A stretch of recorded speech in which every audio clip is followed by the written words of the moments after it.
આપણેમાં હું બેઉ આવી જાય છે. 35 બોલનો 10મો બોલ કર્મ 8. એટલે એ કર્મની વિશેષ સમજણ સમજીશું તો આપણે આપણી આત્માને એનાથી સાવચેત કરી શકશું અને સાવચેત રહી શકશું. તો કાલે આવલિકાનું પ્રમાણ આવ્યું હતું. એટલે સમય એટલે કે કાળનો આપણે માપ સમજીએ તો જૈન દર્શનમાં નાનામાં નાનો કાળનો પ્રમાણ જો હોય તો એ એક સમય છે.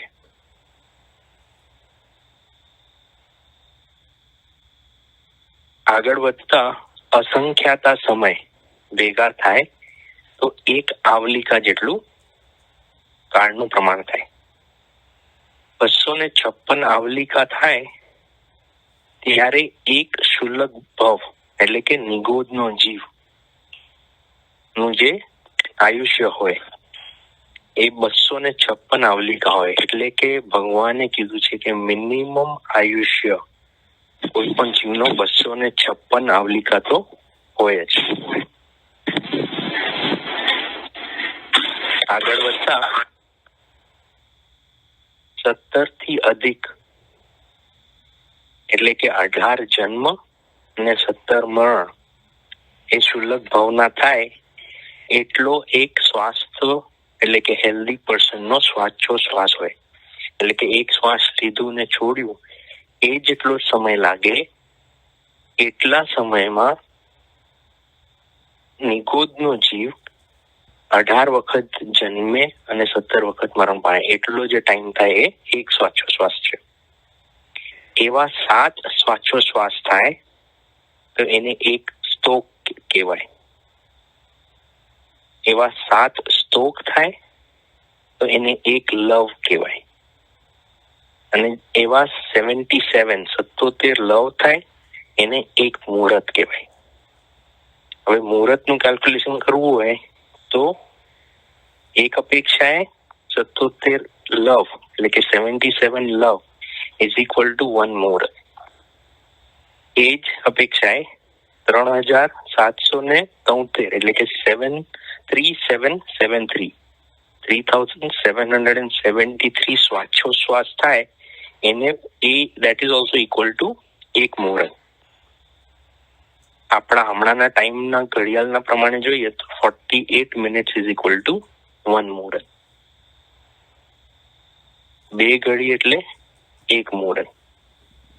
તો જે શુલ્લક ભાવ આપણે સમજી ગયા 256 આવલિકાનો એક શુલ્લક ભાવ થાય એવા 65,536 એટલે કે 65,536 શુલ્લક ભાવ થાય એ એક મુહૂર્તમાં આટલા ભાવ થઈ જાય નિગોદના જીવનો. અને જો આવલિકાનું કેલ્ક્યુલેશન કરીએ તો 1 કરોડ એટલે કે 1,67,77,216 આવલિકા ઇઝ ઇક્વલ ટુ 1 મુહૂર્ત. તો આટલું વિશેષ જ્ઞાન કેવડી ભગવંતોએ પોતાના જ્ઞાનમાં જોઈ અને આપણને આ પ્રમાણ આપ્યું છે. આગળ તો એના ઘણા બધા ઇટ ગોઝ વેરી હાઈ. આ તો એક મુહૂર્ત સુધીનું પણ આપણને સમજવું હોય તો આટલું વિશેષ સમજણથી સમજી શકાય. તો એક મુહૂર્ત છે તો એવા 30 મુહૂર્ત થાય એટલે 24 કલાક થાય. એટલે કે 24 કલાક 60 ઘડી કે પછી 6 પ્રહર. અને એનું બીજું શબ્દ છે એક અહોરાત્રી. એક અહોરાત્રી એટલે 30 મુહૂર્ત થાય. એવી 15 અહોરાત્રી એટલે કે 15 દિવસ એટલે એક પક્ષ કહેવાય એટલે કે પખવાડિયું. અને 2 પક્ષનો એક માસ થાય. આજના આપણા ઘડિયાળની કેલ્ક્યુલેશનમાં જોઈએ તો અપ્રોક્સિમેટલી 1 સેકન્ડમાં 5,825 આવલિકા આવી જાય છે. અને ગ્રંથકારોએ એમાં લખ્યું છે 5,825.422 આવલિકા ઇઝ ઇક્વલ ટુ 1 સેકન્ડ. આવી રીતે આગળ વધતા તો શીર્ષ પહેલિકા નું જે નામ આવે છે ત્યાં સુધીની ગણતરી ગ્રંથકારોએ કરી છે. એટલે જૈન દર્શનમાં જો ગણિતની પ્રમાણમાં આપણે લઈએ તો ગણતરીથી કાળનું માપ શીર્ષ પહેલિકા સુધી આવે છે. પછી એના પછીનું જે કાળનું પ્રમાણ છે એ ગણિતથી નહીં પણ ઉપમાથી દર્શાવેલું છે. એટલે કે પલ્યોપમ, સાગરોપમ અને જેવી રીતે આપણે વાત કરી રહ્યા હતા, તો એ ગણિતથી નહીં પણ ઉપમાથી સમજાવવામાં આવે છે.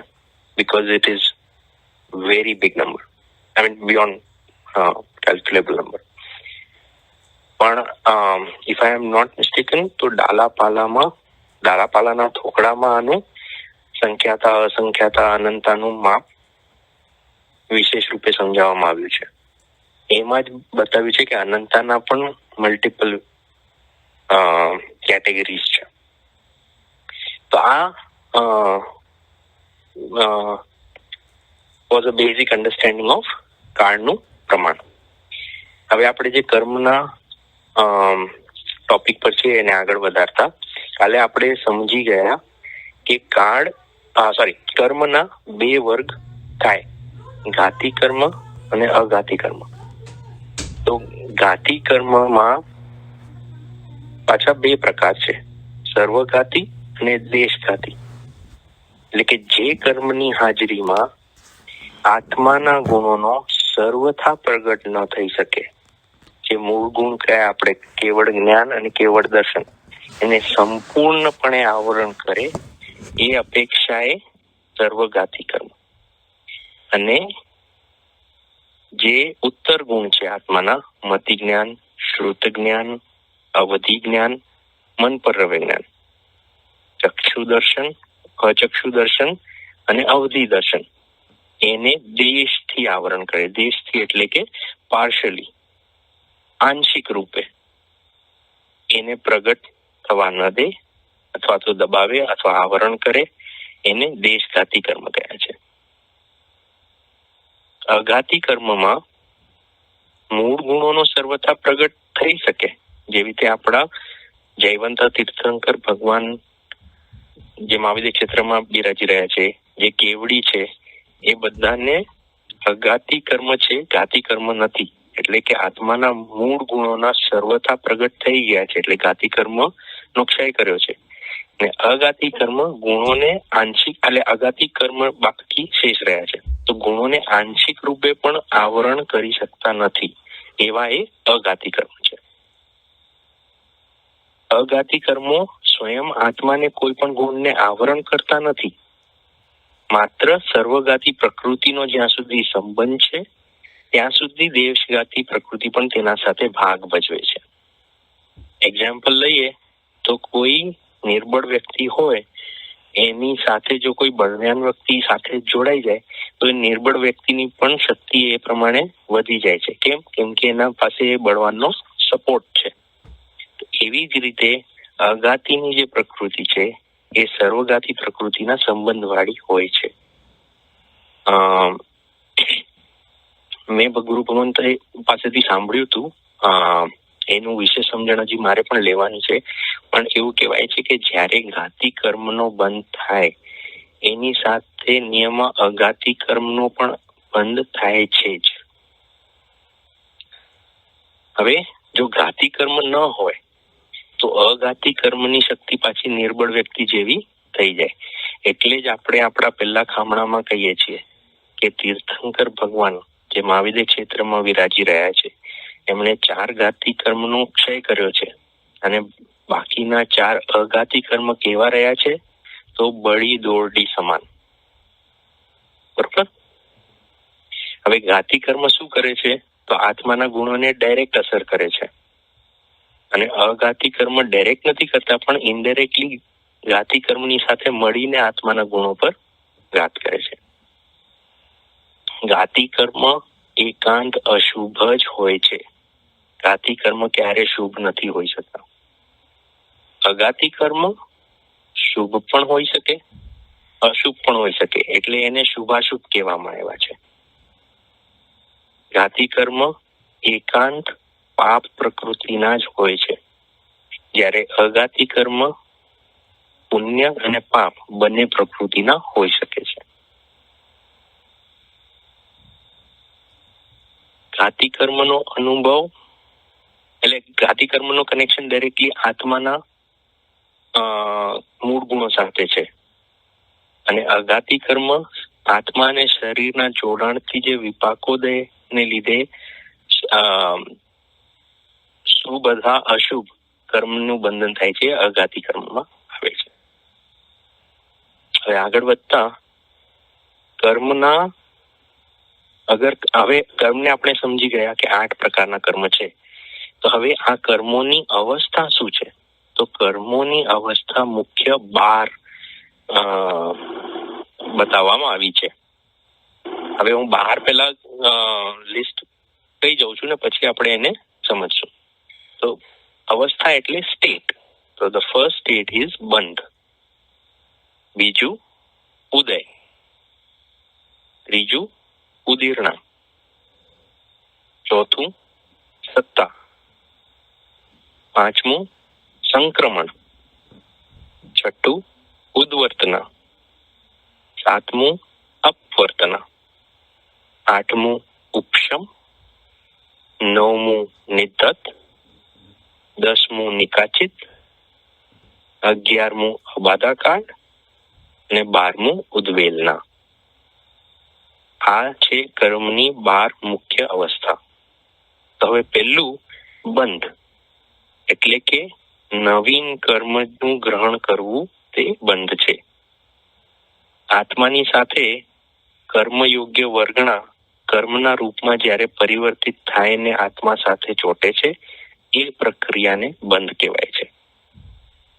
હવે આશ્રવ દ્વારા જે કાર્બન શરીરમાં આવે છે અને નિર્જરા થતા જ્યારે પુનઃ કાર્બન શરીરથી અલગ થઈ જાય છે, એ બે વચ્ચેનું જે ટાઈમ ડિસ્ટન્સ છે, એટલે જે એ બે વચ્ચેની દશા છે એને બંધ કહેવાય છે. એટલે એક સમયે કર્મ બાંધ્યું એટલે ત્યાંથી કરીને જ્યાં સુધી એ કર્મ આત્માથી અલગ નથી થઈ જતું એ પૂરી અવસ્થાને બંધ કહેવામાં આવે છે.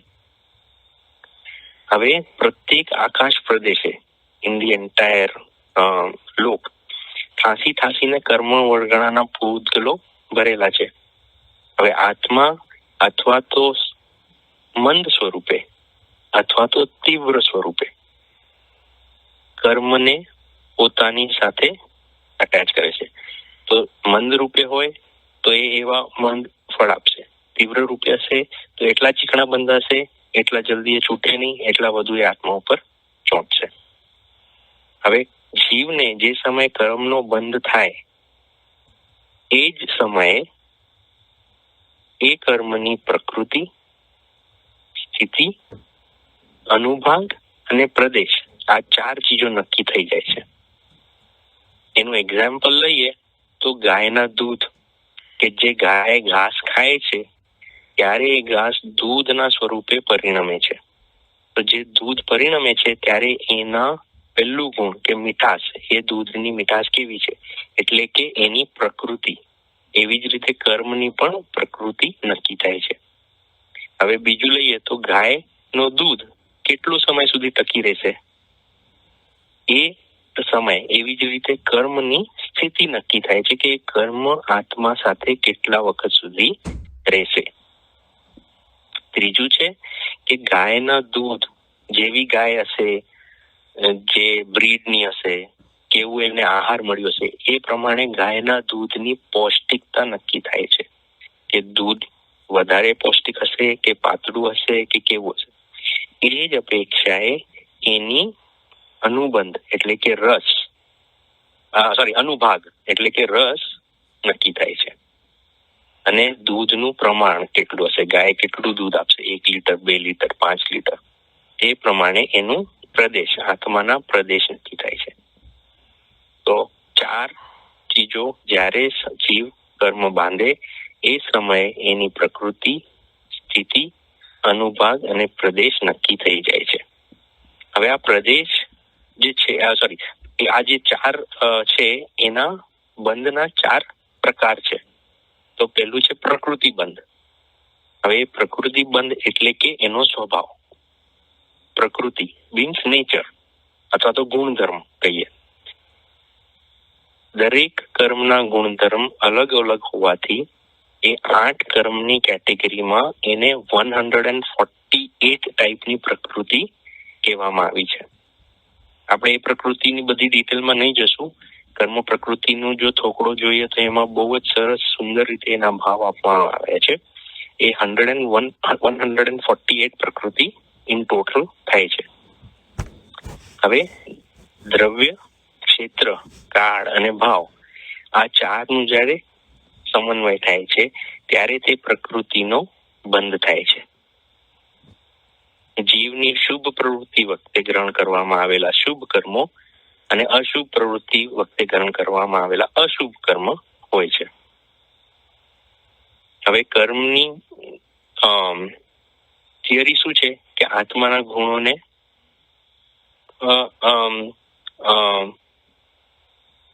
એઝ અ બેરિયર રહેવાનું, રાઈટ? તો એની પ્રકૃતિ છે. હવે એ પ્રકૃતિ પોઝિટિવ રૂપે પણ હોઈ શકે ને નેગેટિવ રૂપે પણ હોઈ શકે. એ એનો સ્વભાવ છે. એ ત્યારે નક્કી થઈ જાય છે. સ્વભાવનો નિર્ણય થયો અને એ કર્મો આત્મા પ્રદેશ સાથે એકાકાર થઈ ગયા એ પ્રકૃતિ બંધ કહેવાય છે. કર્મના જ્ઞાનાદિ ગુણને ઢાંકવાના અથવા તો સુખ કે દુઃખ આપવાની જે શક્તિ ગુણધર્મ પ્રગટ થાય છે તેને પ્રકૃતિ બંધ કહેવાય છે. આનું એક્ઝામ્પલ લેવું હોય તો આઈ થિંક થોડાક વર્ષો પહેલા જૈનેશભાઈ અને શૈલેષભાઈએ આઈ થિંક લીધું હતું કે લાડવાનું એક્ઝામ્પલ, અને ગુરુ ભગવંતો પણ ઘણી વખત લાડવાના એક્ઝામ્પલ કહેતા હોય છે. હમણાં મને સાંભળવા મળ્યું હતું કે સિંહ કેસરીયો લાડવો થાય છે ગુજરાતમાં ક્યાંક. તો એનું જેટલું પાવર હોય છે કે જે આમ શું કે પથારી વસ્તુ હોય ને એને ખવડાવવામાં આવે તો એ પણ ઉભો થઈ જાય. એવી રીતે એને એક્ઝામ્પલ આપવામાં આવ્યું હતું. તો આપણે જુદા જુદા લાડવાના એક્ઝામ્પલથી આપણે સ્વભાવને સમજીએ કે કર્મની પ્રકૃતિનો બંધ કેવો છે. તો સૂંઠ અને મરી આદિ દ્રવ્યોથી બનાવેલા લાડવાની પ્રકૃતિ શું હોય છે? તે વાયુને શાંત કરે છે. જીરું આદિ ઠંડી વસ્તુથી બનેલા લાડવાની પ્રકૃતિ પિત્તને શાંત કરવાની હોય છે. ગુંદર આદિ પ્રમુખ વસ્તુથી બનેલા લાડવાની પ્રકૃતિ શરીરને શક્તિ આપવાની હોય છે. ને ચૂરમા આદિ લાડવાની પ્રકૃતિ શરીરને પુષ્ટ કરવાની હોય છે. બસ આવી જ રીતે જ્ઞાનાવર્ણ્યની કર્મની પ્રકૃતિ શું છે? તો આત્માના જ્ઞાનને ઢાંકે છે. દર્શનાવર્ણ્ય કર્મની પ્રકૃતિ શું છે? તો એનું આઈ થિંક 9 પ્રકારે પ્રકૃતિ છે. ચક્ષુ દર્શનાવર્ણ્ય, અચક્ષુ દર્શનાવર્ણ્ય, કેવળ દર્શનાવર્ણ્ય અને 9 નિંદ્રા. પણ again we'll not go into પ્રકૃતિ. Let's keep that as homework. I think that would be a very good exercise to do for self study. આગળ જતા સ્થિતિબંધ. તો પેલું થયું પ્રકૃતિબંધ, બીજું છે સ્થિતિબંધ. એટલે કે કર્મની સમય મર્યાદા, ટાઈમ પીરિયડ. જેવી રીતે દૂધ કેટલા વખત સુધી ટકશે, અથવા તો આપણે લાડુનું એક્ઝામ્પલ લીધું તો લાડવા કેટલા વખત સુધી ટકશે, એ પ્રમાણે કર્મની પણ મર્યાદા નક્કી થાય છે કે એ કાળ મર્યાદા કેટલી હશે. તો જે કર્મ મર્યાદિત કાળ સુધી આત્મામાં કર્મ રૂપે ટકી રહેશે તેને સ્થિતિબંધ કહેવાય છે. પ્રકૃતિને અનુરૂપ તે કર્મનું અમુક કાળ સુધીનું આત્મા પ્રદેશ સાથેનું એકાકાર થવું તેને સ્થિતિબંધ કહેવાય છે. હવે જીવ દ્વારા જે શુભાશુભ કર્મ ગ્રહણ કરેલ છે તે અમુક કાળ સુધી તો પેલા એટલે જે અમુક કાળ સુધી એના જીવ સાથે બંધાયેલા રહેશે, એમાં થોડુંક પોર્શન આવે છે અબાધા કાળનો, અને પછી એ ઉદયમાં આવે છે. આ રીતે કર્મનું અમુક નિશ્ચિત કાળ જીવ સાથે બંધાઈ રહેવું તેને સ્થિતિબંધ કહેવાય છે. આગળ જતા આપણે સમજશું કે અબાધા કાળ અને ઉદય એ બે કેવી રીતે આવે છે કર્મની સમય મર્યાદામાં. હવે લાડવાનું જ એક્ઝામ્પલ આપણે પાછું લઈએ તો ચૂરમાનો લાડવો હોય તો 1 કે 2 દિવસ સુધી જ ટકી રહે. ગુંદરનો લાડવો હોય તો 7 થી 8 દિવસ સુધી ટકી રહે. સૂંઠ મરી આદિ જે લાડવો બનાવવામાં આવ્યો એ 15 થી 16 દિવસ રહે. અને જે પિત્તનાશક લાદવો એ તો મહિનાઓ સુધી ટકી રહે છે. તો એવી જ રીતે અલગ અલગ પ્રકૃતિવાળા કર્મ પોતાની ભિન્ન ભિન્ન કર્મ મર્યાદા એટલે કે કાળ મર્યાદા સુધી જીવ સાથે રહે છે. આગળ જતા ત્રીજું આવે છે અનુભાગ બંધ એટલે કે રસ. કર્મની પ્રકૃતિ ઓછા અથવા વધારે જુસ્સા બળની શુભ અથવા અશુભ કર્મનો અનુભવ કરાવે છે. એ જે અનુભવ છે તેને અનુભાગ કહેવાય છે અથવા તો રસ કહેવાય છે. ઓછા કે વધતા પ્રમાણમાં શુભ અથવા અશુભ કર્મ આપવાની શક્તિનો નિર્ણય ત્યારે જ થઈ જાય છે. એટલે કે જ્યારે કર્મનો બંધ થયો એ બંધ વખતે એનું પ્રકૃતિ નક્કી થઈ ગઈ, સ્થિતિ નક્કી થઈ ગઈ, એવી જ રીતે એનો રસ પણ નક્કી થઈ ગયો કે એનું કેવો ફળ એ આપશે. એ જેવા તીવ્રતા સાથે બાંધ્યું હશે એટલું તીવ્ર ફળ આપશે અને જેટલું મંદતાથી બંધાયું હશે એટલું એ મંદ ફળ આપશે. લાડવાના જ એક્ઝામ્પલને આગળ વધારતા એમાં ખાંડ કેટલી નાખીએ એટલી એનું ગળપણ એટલે કે મીઠાશ નક્કી થાય છે. વધુ સાકર હશે તો વધુ મીઠો બનશે, વધુ રસવાળો બનશે. એવી જ રીતે વધુ તીવ્રતાથી બાંધેલા કર્મની રસ પણ વધુ તીવ્ર બંધાય છે. આગળ જતા હવે અહીંયા એક ચીજ સમજવાનું છે કે ગુરુ ભગવાન તો જ્યારે કહે છે કે જો હળવા થવું હોય તો કષાયને મંદ રાખો અને યોગને શુભ ભાવમાં રાખો. તો અહીંયા સમજવા જેવું છે કે અનુભાગ એટલે કે રસ અને કષાય વચ્ચેનો સંબંધ શું છે અને તફાવત શું છે. હવે કર્મનું ફળ એટલે કે તીવ્ર અથવા મંદ જે અનુભાગ સ્વરૂપ છે તે શેના જ લીધે છે? તો એ કષાયને આધીન છે. અને કષાય કયા છે? તો રાગ અને દ્વેષ. જેમ કષાયની તીવ્રતા વધશે તેમ કર્મના અનુભાગની તીવ્રતા પણ વધશે. અને જેમ કષાયની મંદતા વધશે તેમ કર્મના અનુભાગની મંદતા પણ વધશે. એટલે કષાયને મંદ રાખો, તરત ભળી ન જાઓ. Take a pause, think and then act. તો એમાં કષાયની મંદતા જળવાઈ રહેશે. હવે આગળ વધતા ચોથો પ્રદેશ બંધ. તો બંધના 4 પ્રકાર: પ્રકૃતિ બંધ, સ્થિતિ બંધ, અનુભાગ બંધ અને પ્રદેશ બંધ. તો પ્રદેશ બંધ એટલે કે જથ્થો, કર્મના દલિકોનું પ્રમાણ, ક્વોન્ટિટી. જીવ દ્વારા ગ્રહણ કરવાતા કર્મ સ્કંદોમાંથી જે સ્કંદોને જે પ્રકૃતિ નક્કી થઈ હોય તે પ્રકૃતિ વાળા દરેક કર્મના દલિકો નો જથ્થો તેને પ્રદેશ બંધ કહેવાય છે. પ્રકૃતિ અનુસાર દરેક વિભાગને એટલે કે કર્મના સેક્શનને એટલા ભાગમાં એના પ્રમાણમાં જે કર્મ દલિકો આત્મા પ્રદેશ સાથે બંધાઈ જાય છે. કેમ કે આત્માના પ્રદેશો ઉપર આ ગોઠવાઈ જાય છે. think of it as a conveyor belt in a factory. As things are getting produced, they are being put on the conveyor belt and they are appearing in a sequence. એવી જ રીતે આત્માના પ્રદેશો ઉપર આ કર્મના જથ્થા ગોઠવાઈ જતા હોય છે તેને પ્રદેશ બંધ કહેવાય છે. જેમ કોઈ લાડવો 50 ગ્રામનો પણ હોય, 100 ગ્રામનો પણ હોય, 200 ગ્રામનો પણ હોય, તો એ લાડવાના જે કણ છે એના સ્વરૂપે એના પ્રદેશો, તો think of it as the same way. જેવી રીતે આપણે બુંદીનો લાડવો હોય તો એના બુંદીના જે પાર્ટ્સ હોય એ ભેગા થાય અને એક બુંદીનો લાડવો બને છે. એવી જ રીતે કર્મના પરમાણુ ભેગા થઈને એમના પીસીસ જે આત્માના પ્રદેશો ઉપર ગોઠવાઈ જાય છે એને પ્રદેશ બંધ કહેવાય છે. હવે આ પ્રકૃતિ અને પ્રદેશ બંધ એમાં યોગ નું પણ ઇન્વોલ્વમેન્ટ છે. અનુભાગ અને સ્થિતિ એ કશાયને રિલેટેડ છે. એટલે કેટલી તીવ્રતાથી બાંધ્યું અથવા કેટલી સ્થિતિનું બાંધ્યું એ શેના લીધે? તો કશાયને લીધે. અને પ્રકૃતિ અને પ્રદેશ એ શેને લીધે? તો 3 યોગને લીધે, મન, વચન અને કાયાને. અપેક્ષાએ લેવાનું છે.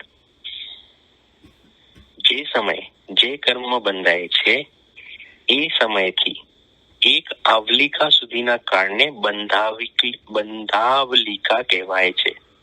એક આવલિકાનું આપણે મેજરમેન્ટ ગણી ગયા, એટલે એ જ્યારે કર્મ બાંધ્યું એ બંધથી કરીને એક આવલિકા સુધીનો કાળ એ બંધાવલિકા કહેવાય છે.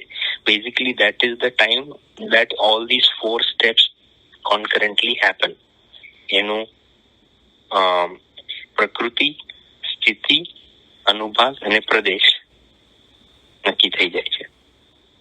ઠીક છે, તો આ પહેલો થયો કર્મની અવસ્થામાં પહેલો છે બંધ.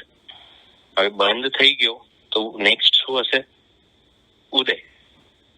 હવે ઉદય 2 રીતે થઈ શકે છે, પ્રદેશોદય અને વિપાકોદય, અથવા તો વિપાકોદય ને ફલોદય પણ કહેવાય છે. કર્મનો અબાધાકાર પૂર્ણ થાય એટલે કર્મ ભોગવવાની અવસ્થા ચાલુ થાય, તેને ઉદય કહેવાય છે. કર્મનું એક વખત સ્થિતિ નક્કી થઈ ગઈ, એના પછી એનો ફર્સ્ટ પોર્શન ઇઝ અબાધાકાર, that is dormant state. After that it comes into action. A action એટલે કે કર્મ ભોગવવાની અવસ્થાને ઉદય કહેવાય છે. જેવું બાંધ્યું હશે એટલે કે મંદ અથવા તીવ્ર રૂપે કર્મના ફળ બતાવવાની જે અવસ્થા છે તેને ઉદય કહેવાય છે. હવે એના 2 ભેદ કયા? તો પ્રદેશોદય અને વિપાકોદય. તો પ્રદેશોદય એટલે શું? કે જે ફળની અનુભૂતિ કરાવ્યા વગર, એટલે એક અપેક્ષાએ કરાવ્યા વગર નષ્ટ થઈ જાય છે એમ કહેવાય, અથવા તો એની અનુભૂતિ એવી હોય છે કે જે ખબર જ ન પડે. આત્મા પ્રદોષોમાં એનો અનુભવ એટલું હોય છે કે ખબર જ ન પડે અને ખરી જાય, એ પ્રદેશોદય કહેવાય છે. હમણાં આપણે એવા ઘણા કર્મો જે ભોગવી રહ્યા છીએ જેની આપણને અનુભૂતિ નથી થઈ રહી, એવા પ્રદેશોદયથી એ ભોગવી રહ્યા છીએ. વિપાકોદય એટલે કે જે કર્મના ઉદયમાં આવતા એ ફળની અનુભૂતિ કરાવીને પછી નષ્ટ થાય છે તેને વિપાકોદય કહેવાય છે. આત્મ પ્રદેશોમાં અનુભવ કરાવીને ભોગવાઈ જાય છે તેને વિપાકોદય કહેવાય છે. હવે નિષેક કાળ એટલે કે ભોગ્ય સ્થિતિ. તો નિષેક એટલે શું? તો નિષેક એટલે કર્મદલિકોની સ્થાપના, રચના અને ગોઠવણ. જે સમયે જે કર્મની જેટલી સ્થિતિ બંધાય તે સમયે તે સ્થિતિમાંથી અબાધા સ્થિતિને છોડીને બાકીની જેટલી સ્થિતિ ભોગવવા યોગ્ય કર્મદલિકો ગોઠવાય છે તેને ભોગ્ય સ્થિતિ અથવા તો નિષેક કાળ કહેવાય છે. એટલે સમજો સ્થિતિ છે 10 મિનિટની, ફોર એક્ઝામ્પલ, એ 10 મિનિટમાંથી પહેલા 3 મિનિટ અબાધા કાળ છે, એટલે આ 3 મિનિટ એ ઉદયમાં આવશે નહીં એઝ પર ઓરિજિનલ પ્લાન. ચોથી મિનિટે ઉદયમાં આવ્યું, 10મી મિનિટે પૂરું ભોગવાઈ ગયું અને ખરી પડ્યું. તો જે અબાધા કાળ પૂરો થાય એટલે તરત એ કર્મ પોતે એક્ટિવેટ થાય અને ઉદયમાં આવે. તો ઉદયમાં આવવા માટે એને પોતાના આત્મ પ્રદેશોમાંથી એને so basically think of it again as a conveyor belt. કોઈ પણ મેન્યુફેક્ચરિંગ યુનિટ હોય, જ્યારે જે સ્ટેજ આવે એ સ્ટેજ ઉપર એના જે ઇન્ગ્રેડિયન્ટ્સ મૂકવાના હોય કે પછી બોટલ નું લેટ્સ આપણે શું કહેવાય જ્યુસ બોટલનું હોય તો જ્યુસ બોટલ લાઇનઅપ થઈ જાય, એમાં જ્યુસ ભરાતું જાય, એના ઢાંકણા લાગતા જાય, એના ઉપર લેબલ આવતું જાય, બોટલો બોક્સમાં ગોઠવાતી જાય, બોક્સ સીલ થતો જાય. તો it is a sequential order of events that happen. એવી જ રીતે જ્યારે કર્મ ભોગવવાના નક્કી થાય, ભોગવવાનું સ્થિતિ આવે ત્યારે એ જે સિક્વન્સમાં ગોઠવાઈ જાય અને ભોગવાની સ્ટાર્ટ થઈ જાય એને ભોગ્ય સ્થિતિ અથવા નિષેક કાળ કહેવાય છે. હવે એને એક અપેક્ષાએ નિષેક રચના પણ કહેવાય છે, કેમ કે જે ગોઠવણી છે, જે વ્યવસ્થા છે એને નિષેક રચના કહેવાય છે. જેવી રીતે બંધાવલિકા હતી, એટલે કે એક અવલિકાનો કાળ જ્યારે કર્મ બંધાય છે, એવી જ રીતે જ્યારે ઉદયમાં આવે છે એ આવલિકાને ઉદયાવલિકા કહેવાય છે. ઉદય સમયથી એક આવલિકાનો સમય એ કાળને ઉદવયાલિકા કહેવાય છે. કેમ કે ત્યારે દલિત રચના થઈ જાય છે, નિષેક રચના થઈ જાય છે. બીજી રીતે સમજીએ તો કર્મનો બંધ થયા પછી આબાદાકાળ પૂર્ણ થતા કર્મનો ઉદય ચાલુ થાય છે અને તે ઉદય સ્થિતિની પહેલી આવલિકાને ઉદવયાલિકા કહેવાય છે. હવે આપણે આવલિકાનો એટલે કે 1 સેકન્ડનો અરાઉન્ડ 5825મો ભાગ ગણીએ છીએ. આ આપણા સમયની કેલ્ક્યુલેશન પ્રમાણે એને અપ્રોક્સિમેટ ગણવાનું છે, કેમ કે સેકન્ડ ઇઝ નોટ કાળનું પ્રમાણ જૈન દર્શનમાં સેકન્ડમાં નથી, એટલે આપણે અહીંયા એપ્રોક્સિમેશન લઈએ છીએ કે એપ્રોક્સિમેટલી આટલું થાય છે. તો એટલા સમય સુધી કર્મના ઉદયની પ્રથમ અવસ્થાને ઉદવયાલિકા કહેવાય છે. દરેક સમય કર્મનો બંધ સ્વતંત્ર, આબાદાકાળ સ્વતંત્ર, ઉદવયાલિકા સ્વતંત્ર, ઉદય સ્વતંત્ર, ભોગવટો સ્વતંત્ર અને એ કર્મો એક સાથે છતાં પણ ફળ આપવાની શક્તિ એ દરેક કર્મની સ્વતંત્ર હોય છે. એટલે એક સમયે 7 અથવા 8 કર્મ બાંધી રહ્યા છે, એની આ સાયકલ કોન્સ્ટન્ટલી ચાલુ છે અને દરેક કર્મની પોતાની ઇન્ડિપેન્ડન્ટ એક્ઝિસ્ટન્સ છે. હવે ત્રીજું આવે છે ઉદીરણ.